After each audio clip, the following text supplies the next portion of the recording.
mēs esam sasnieguši Dolomītus.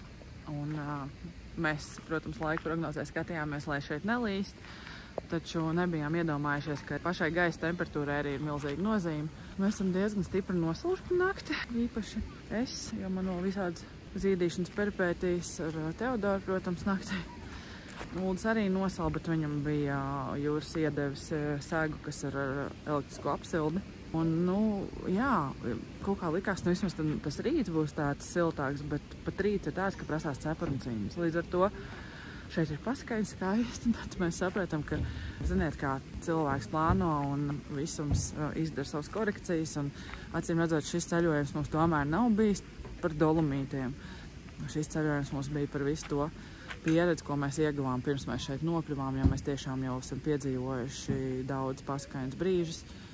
Un, acīm redzot, Dolomītos atgriezīsimies jau, kad būsim bišķiņ tādā labākā, lielākā vecumā, stabilāki, visi uz kaut kādiem braucamajiem, ar siltām drēbēm, kad būsim tiešām gatavojušies, jo mēs nebijām gatavi, ka no rīta izkāpsim busu un būs 8-9 grādi. Diemžēl šodien jau nepaliksim šajā kempingā, jo šis konkrētais kempings arī nav bijis īpaši viesmīlīgs, un no rīta atnāca mums un lika nojaukt mūsu nojumu, jo viņa ir 5 centimetrus ārpus mūsu piča, lai gan tas, ko viņi mums ir piešķīruši, tas pat nav pičs, tas ir vienkārši kaut kāda paša kempinga nomala, un kur mēs nevarējām īsti justies brīvi naktī, jo visu laiku staigā apkārt ar luhturīšiem, tas nebija īpaši romalīgi. Bet, visi ar savu pieredzi, un arī šī ir laba, vērtīga pieredze, lai zinātu, ka mums patiesībā, jāpagatavojas, ja mēs gribam šeit braukt, un, protams, ka šīs grādas ir episkas. Šis ir jāpiedzīvo, bet ir jāpagatavojas un jābrauc gatavākiem un jāzina, ar ko rēķināties.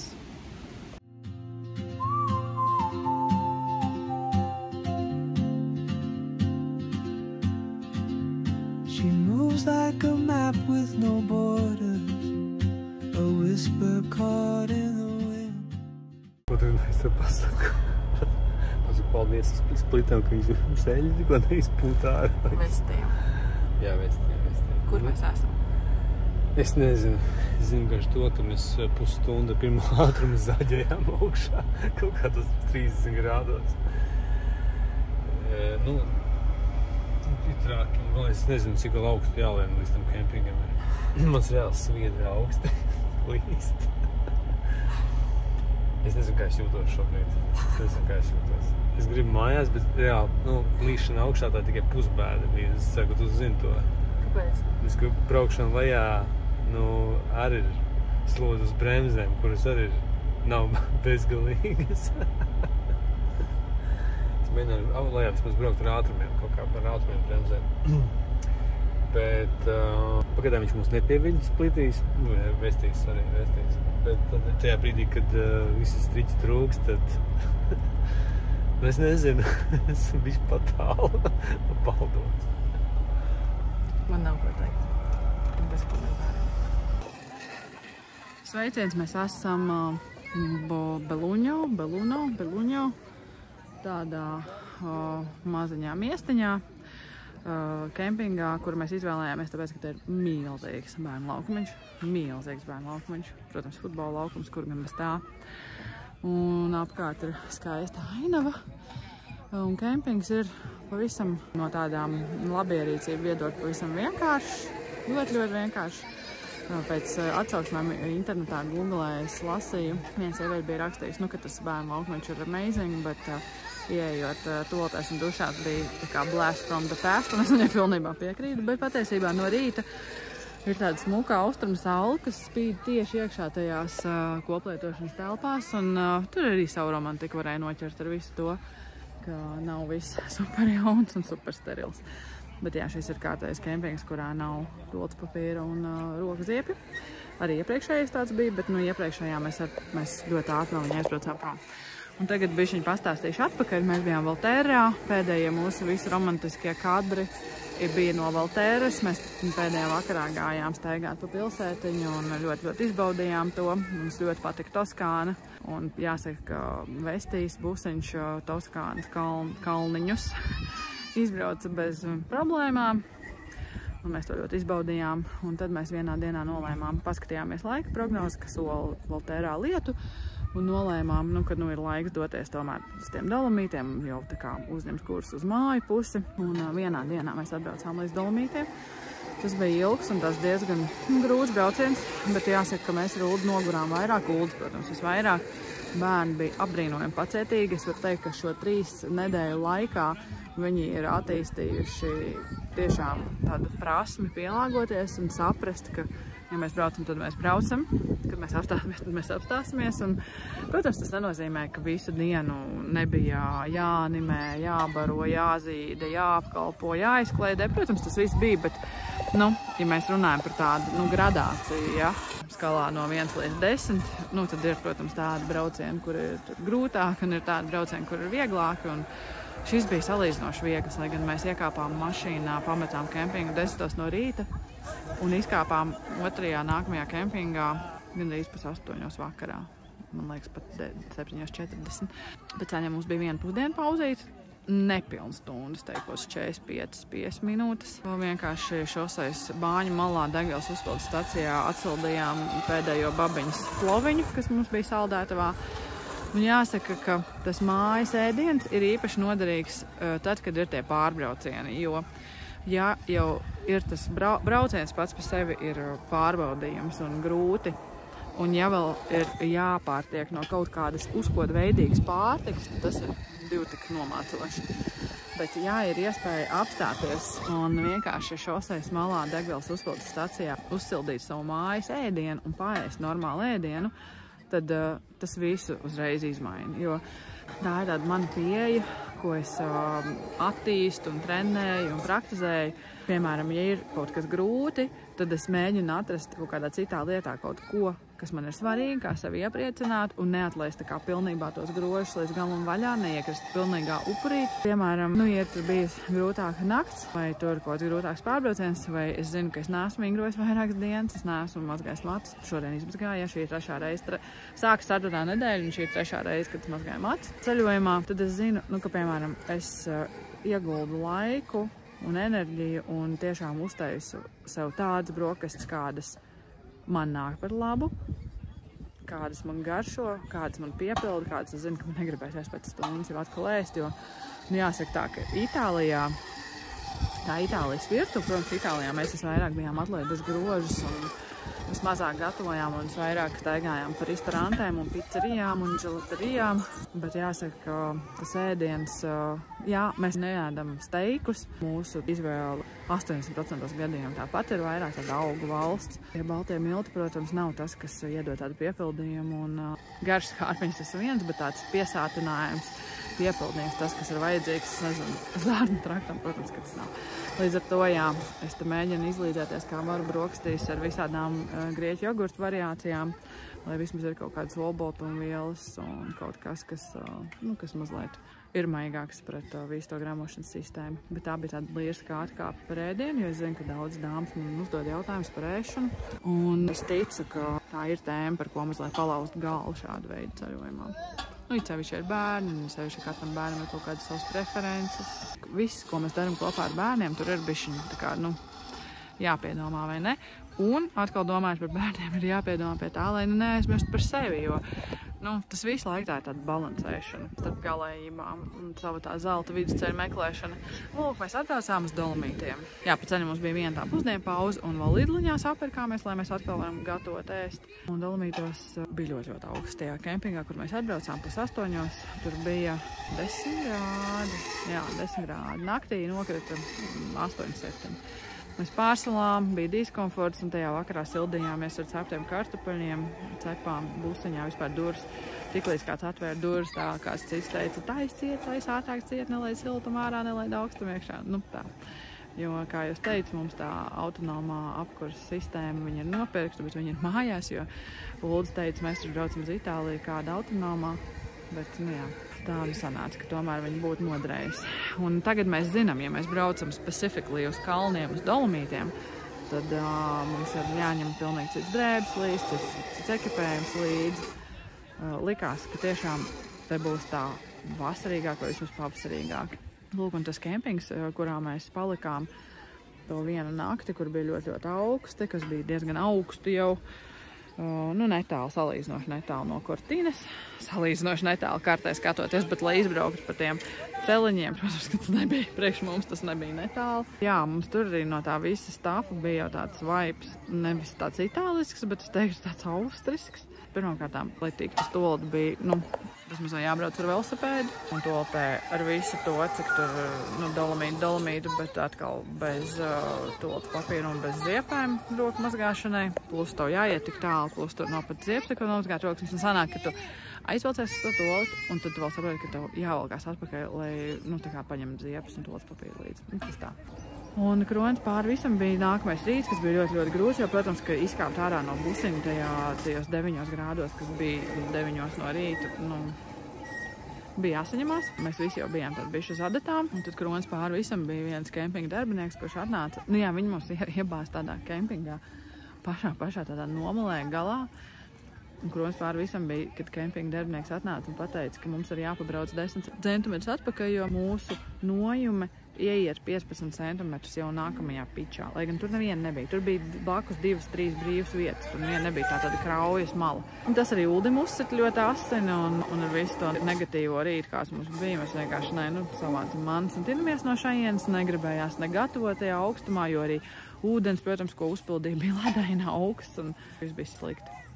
Un es Uldim saku, aizbraucam uz Lago de Breis, ievelkam ķeksīti un tad braucam kaut kur siltākā vietā nakšņot. Un tad mēs mēģinājām ar 2 piegājieniem tikt līdz Lago de Breis. Kāpēc ar 2 piegājieniem? Tāpēc, ka, protams, ka Toskānas pakalniņi nav vispār salīdzinājumi ar Alpiem, ar Dolomītiem. Un tas tā čūska augšā tie serpentīni, kur bija jāmēro mums, lai tiktu līdz tam Lago de Breis, bija, nepieveicami. Kā Uldis teica, mēs varam mēģināt turpināt vīlēt augšā ar pirmo ātrumu, bet tad pastāv risks, ka mēs atpakaļ mājās bez remonta netiksim. Un, protams, ka mēs jau esam gana noguruši. Pēdējās 2 nedēļas busiņš vienkārši mūs ir priecējis ar absolūti fantastisku. Viņam vispār, kopš nomainīja ģeneratoru, vestījumi visur vienkārši izcili.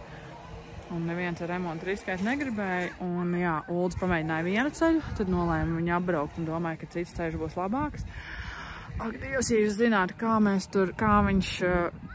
darījām tajos brīžos, kad bija skaidrs, ka mēs vairs augstāk netiekam. Un ir tas slīpums, un ir tas līkums, un tie serpentīni, un visu laiku garām brauc citas mašīnas, moči, velosipēdisti. Un mums arī jāsagriežās, jābrauc atpakaļ. Un, tas bija bišķi kreizei. Jā, tu līdbrauc. Tu gribi, lai es kāpu virsū? Es te mēģinu paralēli šūpināties ar Teodoru. Lūk, un 2 mēģinājumi, neveiksmīgi, un tas prasīja tik daudz nervas. Un Uldim teica, labi, mēs brauksim uz Lago de Breis citreiz. Dolomītus baudīsim citreiz ar citu mašīnu, citā izpildījumā, citos apstākļos. Braucam vienkārši, atrodam kaut kur kempingu nākamo, kur gulēt, kur būs vismaz pa pāris grādiem siltāks, kur bērniem būs ko darīt un kur toalete ir tuvāk. Un tad es atradu, mēs piestājām, mēs vairākās vietās piestājām, mēs, protams, palutinājām sev šajos stresa apstākļos ar kārtājo dželāto porciju. Cerams, ka pēdējo, jo ir jau bišķi piegriezies. Paskatījāmies, pabaudījām skatus, braucot, tur apstājāmies un tā. Un, protams, ka bija mazliet tāds brīdis, kad jāpieņem tas, ka šī ekspektācija mums nepiepildās. Sanāk, ka mums līdz šim vislabākā pieredze ir bijusi tur, ka mums bija 0 ekspektācija. Un, protams, ka uz Dolomītiem mums bija tās ekspektācijas visu šo gadu. Mēs esam visiem skandējuši, ka mēs brauksim uz Dolomītiem. Un beigās mēs sapratam, ka mēs netiekam augšā tajos Dolomītos. Jā, un atradām kempingu, kur ir fantastisks milzīgs bērnu laukmeņš, kurā mēs atrodamies arī šobrīd. Un bija doma, ka mēs atbrauksim, tad bērni paspēlēsies laukmeņā, uztaisīsimies, bet mēs visi bijām tā pārstresojušies, tāpēc, ka, nevis mēs visi, bet mēs ar Uldu bērnu gulēju. Jo beigās pēc kartas jau to tā nevar saprast, bet izrādījās, ka pat pabraucot uz leju, tā kā uz dienvidiem, mazliet zemāk, tāpat, lai tiktu šitajā konkrētajā kempingā, šajā konkrētajā ciematā, tāpat mums bija jāvīlē nenormāli gari braucieni ar pirmo ātrumu, kur Uldis jau tikko ir. Kur ir Uldis. Mēs esam laukumiņā, un viņš tikko ir nokrāmējies, nokrāvis busu. Mēs nokrāvam, tā kā viņš to sauc par deployment, bet jā, nokrāmēties nost un uzkrāmēties uz, tas ir vesels process. Un tas ir fantastiski, ja to var izdarīt, ka blakus ir tāds laukumiņš, jo es šodien no rīta arī pilnīgā dievmierā taisīju fantastiski garšīgas brokastis visiem ar šo skaisto ainavu. Bērni kā attaisīja acis, tā gribēja uzreiz uz laukumiņu. Un, protams, ka to vispār nevar salīdzināt, kā tas ir, ka bērniem nav ko darīt, ka viņi vienīgais, ko viņi var darīt, ir sēdēt blakus busam un urbināt zemi un bērt savu virsū uz kājām. Un kā tas ir, kad viņi var, es nesaku, ka problēma ir, ka viņi paliek netīri. Protams, ka bērnu laukumā viņi arī paliek netīri, un šeit pirms tam bija līs un bija vakar vēl diezgan tādu dubļu vietām. Bet vismaz viņi ir izkustējušies, jo, es nezinu kā jums, bet mūsu pieredzē bērniem ir nepieciešama tā kustība. Un ja viņiem ir tie pārbraucieni, un tas ir tas upuris, tad mēs veidojam šo ceļojumu tā, lai tad, kad mēs nebraucam mašīnā, lai vismaz tad viņi var izkustēties, lai vismaz tad viņi var būt aktīvi. Vai braukt ar riteni, skūterīti, vai laukumiņā izskieties, vai bumbu padzenāt, vai baseinā papeldēties. Tas viss šobrīd šajā dzīves posmā mums ir būtiski. To mēs esam sapratuši šo 3 nedēļu laikā. Lūk, un tad vakar, mēs nolēmām, tad 2 neveiksmīgi mēģinājumi tikt līdz caur Cortīnu uz to Lago di Brais. Mēs nemaz līdz Cortīnai netikām. Un tad atradām šo kempingu, ēdām gelato un kopīgi vienojamies, ka mēs pievērsim acis uz briesmīgām toaletēm, bet bērnu laukumiņu dēļ brauksim šeit vismaz uz 1 nakti. Šodien tomēr nolēmām braukt tālāk un uzsākt pamazām kursu māju pa maziņam gabaliņam. Tagad laikam caur Austriju uz Sloveniju. Vairs nebrauksim Slovenijā, mēs jau bijām tagad caur Austriju. Vakardien bija mūsu pirmā naktis bez Jura un Ilzas blakus, jo Juras ar Ilzu palika tur un viņi izbraukāja krustšķērs Dolomītus ar motorolleri. Tikmēr mēs palikām šeit, Beluņo. Bērni izārdījās pa laukumiņu, jo šeit tiešām tas laukums ir tik milzīgs, ka, tā neapnīgi. Te vienkārši, ir tāda laukumiņa, ka aizved bērns uz laukumiņu, un viņam pēc 5 minūtēm jau vairs nav ko darīt, jo, protams, ka tie laukumiņi arī ir dažādiem vecumiem, bet reku te ir entojos stāvos. Šis līmenis, tad tajā nogāzē vēl, tad tur vēl kaut kas ir, tiešām ļoti daudz. Es pat tagad skatos un nevaru atrast, kur man Matildēns ir. Redzu, kur Matildēns ir tur augšā. Tur pa tādu virvu uzkāpa augšā, pa tādu liels Lidkalnis šūtas lejā.